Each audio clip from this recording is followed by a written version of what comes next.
Knives Out brilliantly handles Chris Evans, I think.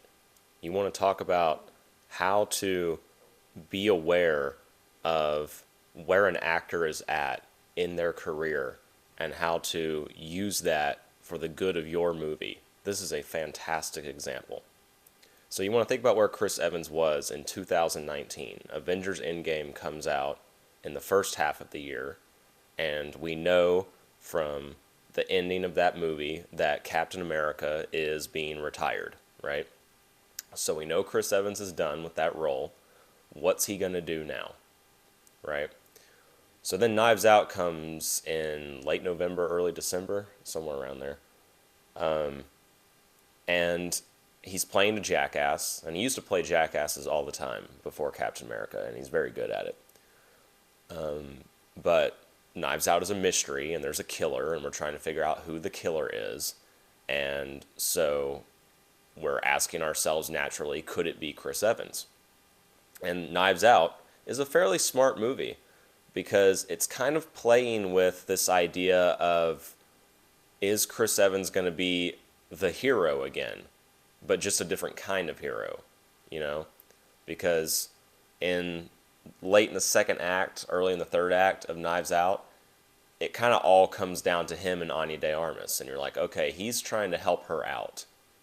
Is he serious about trying to help her out, or is he just playing her?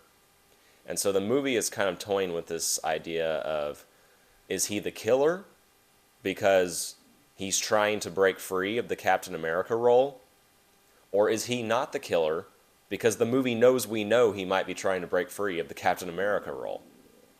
And obviously it's not a fourth wall breaking movie, but you nevertheless get this tangible sense that there's an awareness that the movie has that you're watching, and the movie is trying to trick you.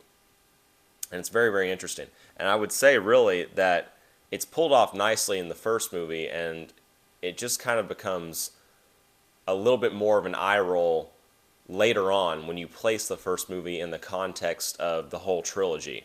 Because so far, I mean, maybe there will be more than just a trilogy. Maybe there will be a fourth movie. But so far, every Knives Out movie, in my opinion, the killer has been the most obvious person in the room. So the first time it worked okay.